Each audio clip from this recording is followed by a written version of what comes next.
Dans cette vidéo, frère en Christ, on va parler du vrai pardon. C'est cool parce que parfois, si tu pardonnes mal une personne, crois-moi, le mauvais pardon va te poursuivre contre toi, contre tes objectifs, contre tes bénédictions, contre ce que le Seigneur a pour toi.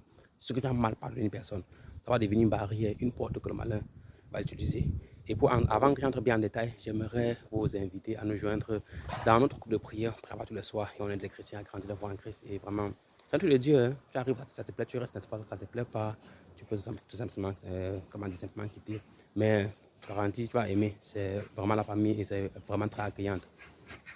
Donc, comme je disais, frère en Christ, le mauvais pardon, premièrement, ouvre les portes à la colère, à la mésentente, à la haine, à l'envie, à la jalousie.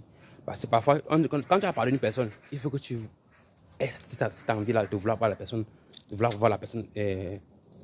bien fait dans la vie, n'est-ce pas, réussir dans la vie. Mais parfois, on a pardonné la personne. Et je me rappelle, j'ai discuté avec l'une de mes soeurs.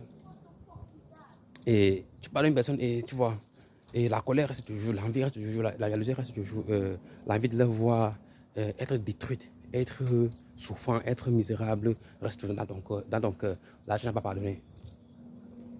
C'est que tu n'as pas pardonné. Ça veut dire que c'est un pardon basé sur ton jugement et sur ta manière de penser. Non, non. Quand tu pardonnes une personne en Christ, en Christ, tu laisses le reste entre les mains du Père Céleste. Tu laisses le Père Céleste gérer et tu comprends que, quel qu'en soit ce qui arrive dans le futur, bien ou mal à la personne, ce n'est plus ton problème.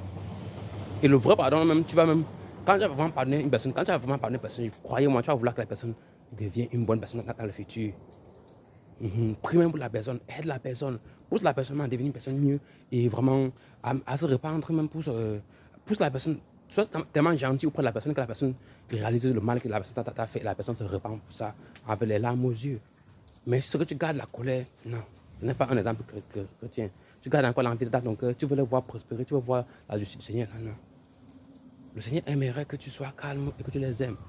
Moi, je ne peux pas vraiment détester une personne qui m'a détesté dans le passé. Je veux laisser aller et je veux laisser le Seigneur gérer avec la situation là. Et sans les erreurs que les chrétiens font. Et je ne dis pas, je fais cette vidéo aussi vraiment parce que j'aimerais aider une personne qui est en train de regarder cette vidéo aussi et qui est coincée sur sa vie parce à cause de la justice qu'il attend que la justice soit faite. La justice sera faite quand tu vas vraiment laisser les choses entre les mains du Seigneur et tu vas garder des énergies pour toi-même et pour te protéger toi-même. Moi, c'est Roger. J'espère que la vidéo vous a plu. On vous attend dans le groupe. Le numéro est le profil TikTok. Écrivez-nous. On vous écrira un retour et passez une très belle journée en Christ. Merci d'avoir écouté. Bonne journée.